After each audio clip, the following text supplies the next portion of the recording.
Welcome to Reverse Mortgage Radio, hosted by Legend's very own reverse mortgage professor, Bruce Simmons. You have so many options with a reverse mortgage, everyone has a different opinion, and the government keeps changing the rules.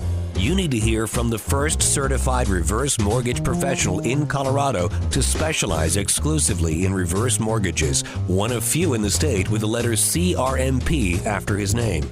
Bruce has the specific training and education you need to understand what you're buying. Now, here's your host, Bruce Simmons. Welcome to another episode of Reverse Mortgage Radio. Very glad you're joining me today. On the show today, we're going to talk about the possibility of reverse mortgage scams. A few months ago, I came across an article about reverse mortgages. Are they a ripoff, or are they real, or are they scams? And I kind of poo-pooed it and set it aside, thinking, okay, maybe I'll talk about that at some point. But then I stumbled on this other article recently from last month with the same kind of theme in it. And I thought maybe I should talk about this now, because as much progress as we've made in the reverse mortgage world in making this more of a mainstream product, we still have a ways to go, obviously, with these articles, because these are from Forbes and Bankrate, which are mainstream publications. They're big. And they're not specifically outright saying reverse mortgages are scams, but they're leaning towards that kind of. They're biased articles. Now, I'm very biased, too. I'm biased towards reverse mortgages. I think they're a fantastic product. And so that's what we're going to talk about today. My name is Bruce Simmons. If you have any questions about reverse mortgages, please call me directly at 303-513-2748. 303-513-2748 is my direct line. You can also reach me online at reversemortgageradio.net. reversemortgageradio.net. You can go to my website and download a free consumer guide that I have that explains probably more than you want to know about reverse mortgages. But you can also fill out a quick form, and I don't ask for social security numbers, just basic information to find out how much money you might qualify for with a reverse mortgage. So that's enough about me. I want to talk about reverse mortgages here. A reverse mortgage, in a nutshell, is an FHA-insured loan that's specifically designed for people who are 62 and over, and it allows you to convert a portion of the value of your home into money that you can spend. Now, we have to pay off any existing loans on your home first. So if we qualify you for $200,000 and you have a $150,000 mortgage on your home, the first $150,000 from that $200,000 has to go to pay off your existing mortgage, and that leaves $50,000 left over for you. And you can take that as a lump sum, a line of credit, a monthly payment, however you want. And some people say, well, wait a minute. With a reverse mortgage, I'm only getting $50,000. Well, remember, you're saving the principal and interest portion of that payment that you otherwise would be making on that $150,000 loan. We take the money from the reverse mortgage and pay off any existing loan you have. It works like a refinance of a regular mortgage. That loan goes away, and now all you have is the reverse mortgage. With a reverse mortgage, no monthly payment is required as long as you meet 5 conditions. Number 1, you have to live in the home. Number 2, you have to maintain the home. Number 3, you have to pay your property taxes. It's still your home. Your home, you have to pay the taxes. You also have to pay the insurance. That's number 4. And number 5, you have to keep your name on title. That's because it's your house. Your name stays on title. You can't give it to somebody else, or you can't take your name off of the title of the house. Do those 5 things, and you never, ever, ever are required to make a monthly mortgage payment. And no lender can ever come and take your home. They can't call the loan due as long as you're doing those 5 things. Now, it's not free money. You still are, it is a loan. You're charged interest. So that interest has to be paid somehow, right? Well, you're not paying it out of your pocket. So what happens to it? It gets added to the balance on your loan. Over time, your loan balance grows because the money you're not paying to the mortgage company, you're keeping in your pocket. The interest the mortgage company charges gets added to the loan balance. say you take out $150,000 today, you have $50,000 left over in a line of credit. You're not charged interest on any money that you don't take. So if that $50,000 stays in the line of credit, you are not charged interest on it. In fact, it grows over time. And if you go to my website at reversemortgageradio.net, I have all my past radio shows. And I think a few months ago, I talked specifically about all the benefits of a reverse mortgage line of credit. Now, some people, all they have is enough money just to pay off their existing mortgage, or they take all the money they can and they don't have a line of credit. And that's fine because they still do not have a mandatory payment. There's benefits to making payments if you want to. It's a payment optional program. A lot of people say reverse mortgages are ripoffs because you end up, your loan balance grows over time and things of that nature. And we'll talk about that in these, because these two articles both address that. And I want to talk about that in the correct way, because the articles, one of them is so outdated. I mean, it's dated as of February, but they're quoting rules from 2015 that were changed in 2015, a decade ago. And so it's important that you understand that even though you're looking at these from very trusted sources, that they're not always correct. And you need to do your own research about things. Keep that in mind. Okay, so the reverse mortgage, like I said, the loan balance grows over time because you're charged interest. Theoretically, you could eventually end up owing more on the house than it's actually worth. That happened in 2008 when values dropped. And in fact, I talked to a customer in 2017. I refinanced their loan because they got their mortgage in, I think, 2008 or 2006, and in 2008, they ended up being upside down on their home. They owed more on their house than on their reverse mortgage than their value of the home. But the value came back in the preceding 10 years to 2017, and they ended up with enough equity in their home to where they could refinance it and get more money out of their home. So even though you're upside down, the loan cannot be called due. And that doesn't happen. Nowadays, all the rules that HUD has made, all these changes over the last 15 years or so, mainly from 2009 to 2018. That 10-year period, HUD was making changes just about every year, and it improved the product from a safety standpoint. It reduced the amount of money we can loan, which I think honestly was something that was needed. We do not loan 60 or 70% of the value anymore. We typically loan somewhere between the low 30% value to kind of 55% of the value. The way reverse mortgages work is the older you are, the more money we can loan, and the lower the interest rate, the more money we can loan. So keep that in mind. If you're 85, you're going to get more money than you will if you're 62. And we use the age of the youngest homeowner because that's the person that's probably going to live in the home the longest. Okay, and let's go ahead and get into these articles. If you have any questions, my number is 303-467-7821. And let's talk about this first one. It's from Forbes. It's dated February 12th, 2004. And that date's important. 2024. That date is important. It's a recent article within the last year or so.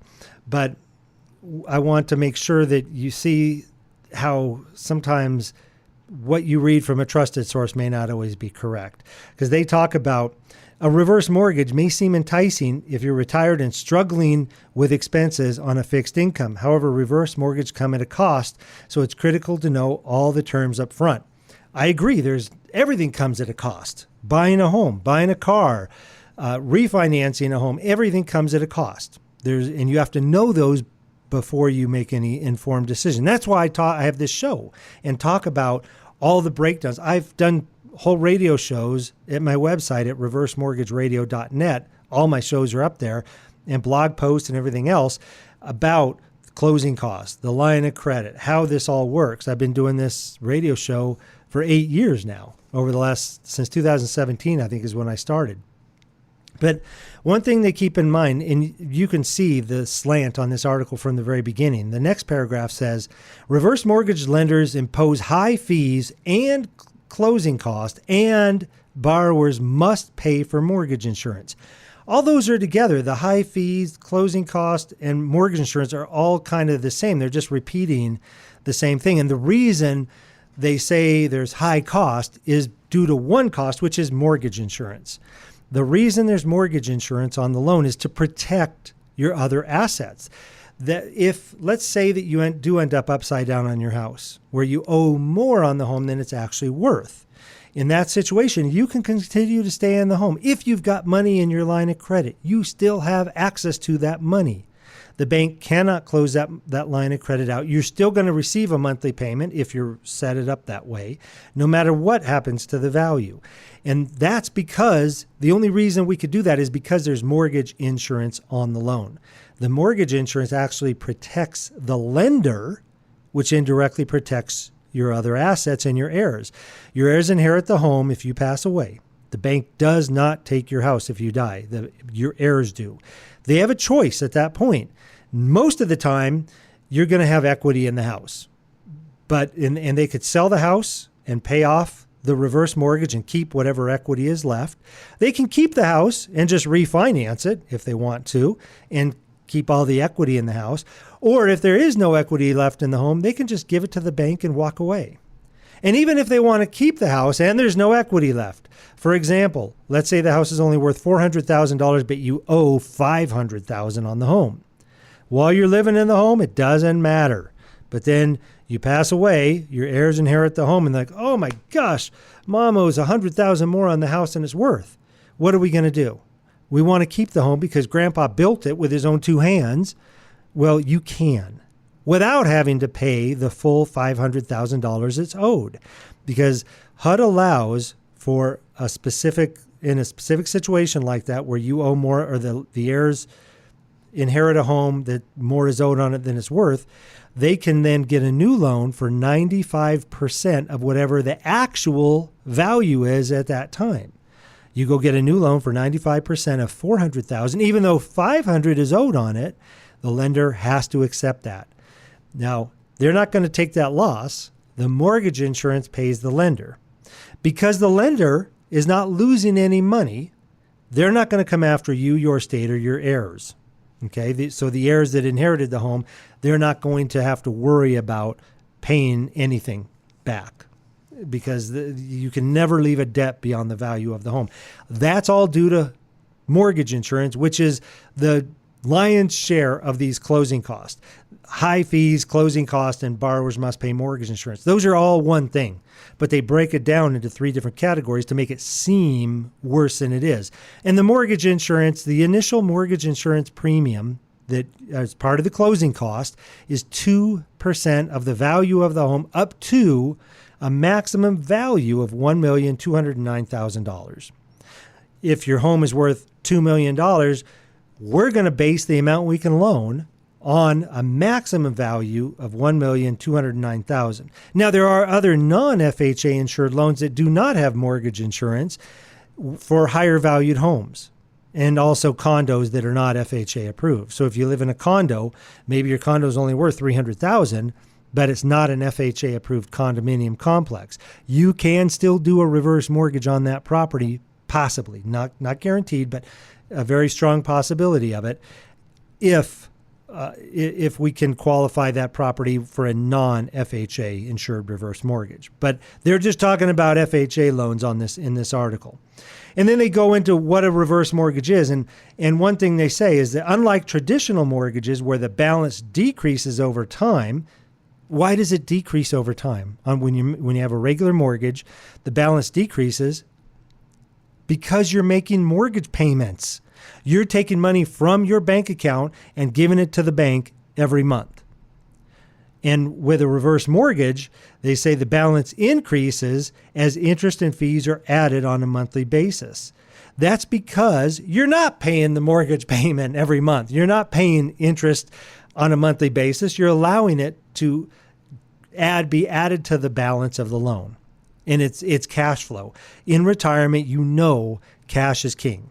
If you don't have the money to pay for medicine, or to buy the groceries you want, or to take a trip to California to visit your grandkids, whatever it may be, you can't just trade your equity for that. You have to convert the equity into cash.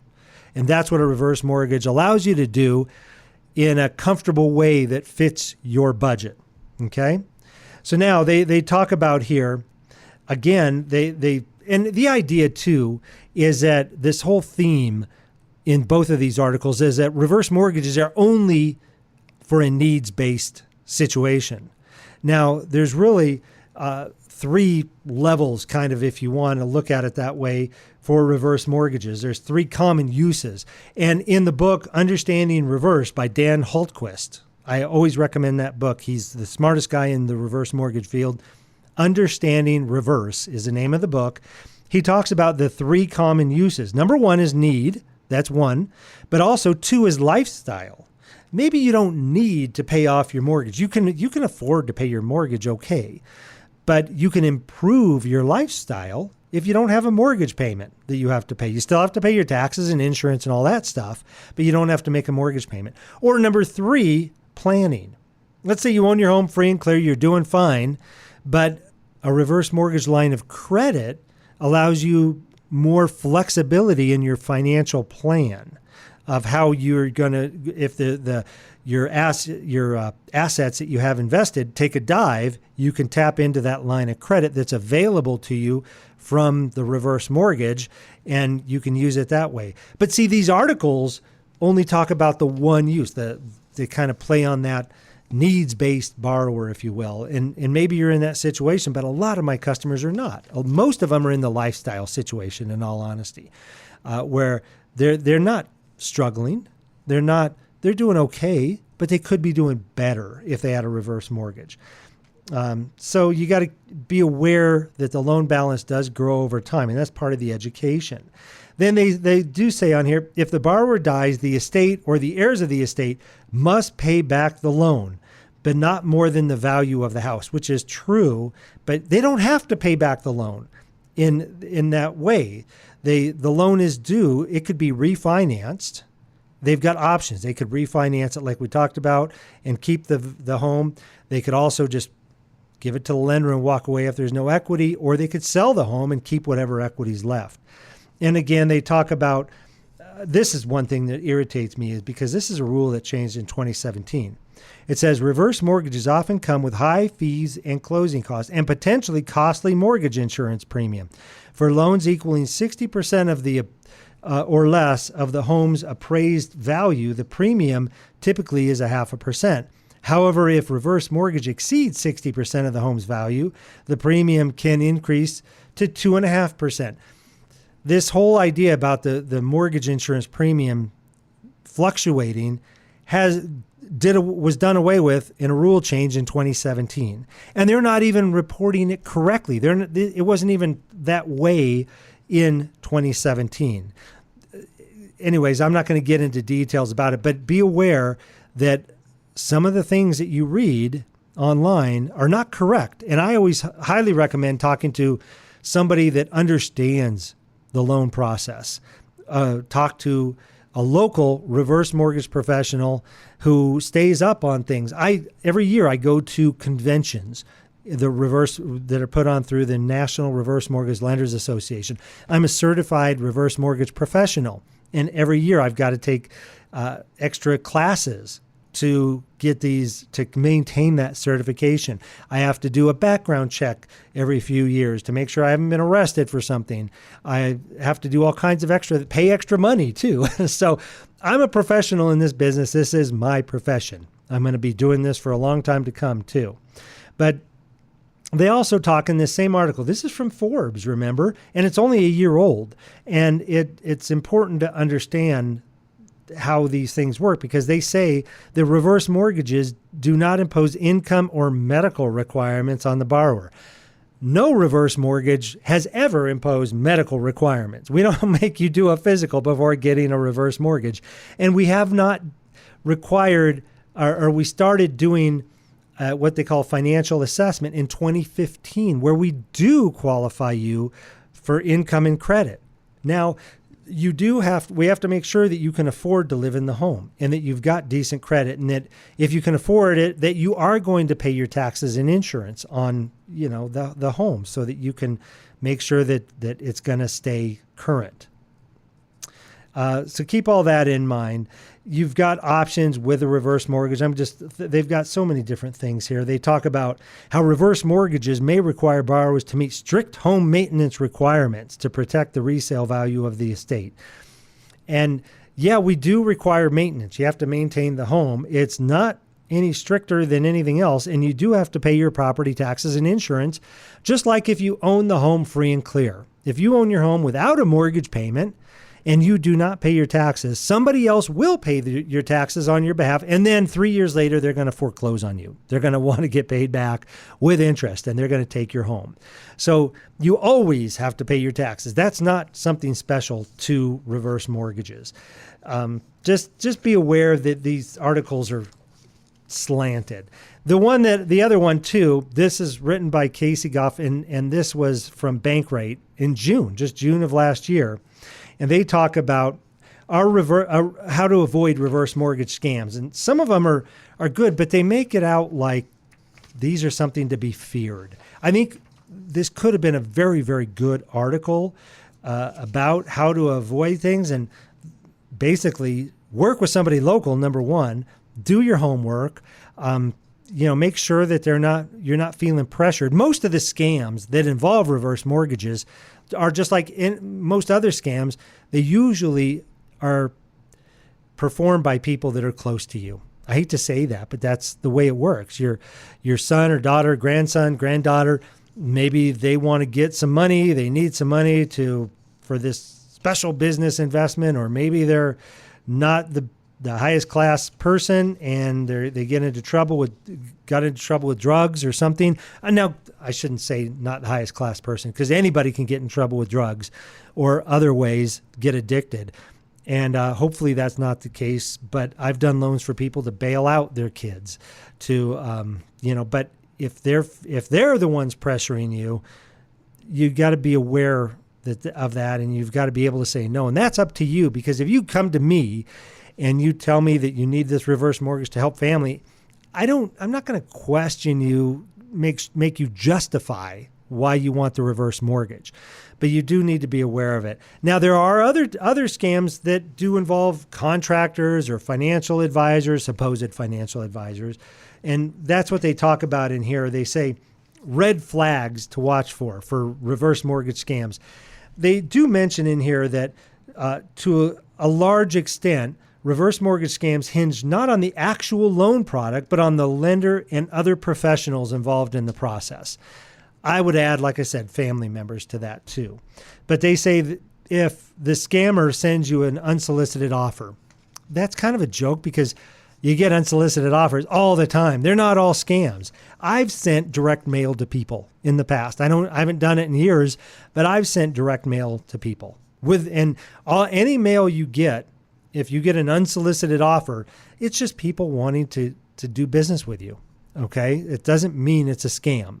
Now, if you call and it's kind of, you get some weird vibe on it, just don't do it. It's kind of that simple. Don't feel pressured.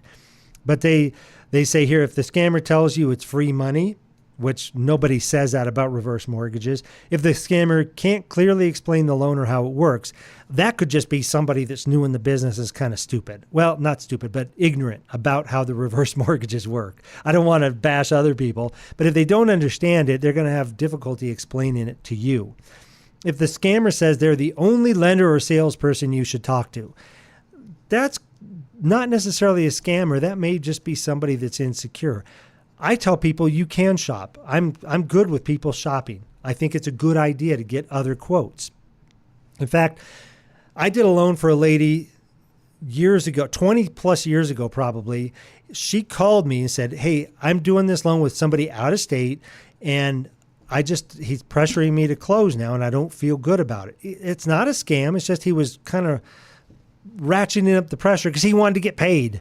and she was having some doubts. And so she did some research, and I did a loan for her and her husband 20 years ago when they lived in Denver. Now they live in another city. Her husband passed away, and it's just her. She's not feeling very secure, but she remembered me and trusted me, and she looked me up. She found me online again. She was surprised that I was still in the business and still had the same phone number even. And I have had this same phone number since 1999. You can reach me directly at 303-467-7821. And that's my direct line. I'll have that number even if I leave this company where I've been for 14 years. I'm not anticipating it, but just know that that's my phone number. I'm the one that pays the bill on it. So if they put pressure on you, be aware of that. If they say that the reverse mortgage is a solution to all your financial problems, it may or may not be. Who knows, whatever your situation is. If they try to sell you a financial product in addition to the reverse mortgage, this is something that did happen in the past where maybe reverse mortgage specialist might hook up with a financial advisor or an annuity salesperson. Now, annuities are kind of like reverse mortgages. They've been maligned over the years. I've got annuities. I think they're a good product for the right situation, just like a reverse mortgage, okay? But you don't want to take the proceeds from a reverse mortgage and tie it up in a 20-year annuity or something like that. Sometimes, most of the time, that's not a good idea. And if that person earns money from that annuity as well as the reverse mortgage, that's not a good thing. Then they've got a financial interest in selling you that extra product, which they shouldn't do. If they seem pushy, obviously you don't want to do business with them. Or if they try to, I don't understand this when they say if the scammer tries to send you payments for a home you didn't buy. I've never heard of anything like that. It's just, these articles are just kind of screwy. Another thing they say here is if somebody tells you can do a reverse mortgage without involving your spouse. That's not possible, okay? You cannot do a reverse mortgage now without involving your spouse. And even back in the day, before this change happened in 2014, you had to take your spouse off the title of the house. And that did happen where, let's say you might have been in your 75 and your spouse was 62. Well, we based the amount we could loan on the younger spouse, so you'd get more money based on just your age. What happens is the spouse ends up being removed from the title of the house. But then if you ended up passing away, the loan comes due because the spouse isn't a borrower on the home. And the loan comes due when the last borrower permanently leaves. There's protections in place for that now. So the theme to this overall show today is do your homework, but be aware of things too. If you're looking at different websites or different articles and you see conflicting information, pick up the phone and call somebody. Really, call somebody local. I think it's a good idea to work locally. I love dealing with local businesses myself. And so I think working with somebody that is willing to come out and meet with you face to face, you might feel some pressure from somebody, but it's not going to be high because you can't sign anything until you talk to a reverse mortgage counselor. That's a big thing. But whatever you do, don't just poo-poo reverse mortgages. Do your homework and think, okay, this might work now, it might work later, but learn the facts. That's the key. Give me a call. I'd love to talk with you. My name is Bruce Simmons. I'm the reverse mortgage manager with American Liberty Mortgage at 303-467-7821. 303-467-7821, Bruce Simmons, or reach me online at reversemortgageradio.net. reversemortgageradio.net is my website. I appreciate you joining me today, and I hope you have a fantastic weekend. Thank you. Call Bruce Simmons today. Ask about his free Colorado Consumer Guide, 303-467-7821, or reversemortgageradio.net. Bruce will come to you anywhere across the Front Range to make sure you understand how reverse mortgages work. Regulated by DORA, NMLS number 409914. American Liberty Mortgage is an equal housing lender.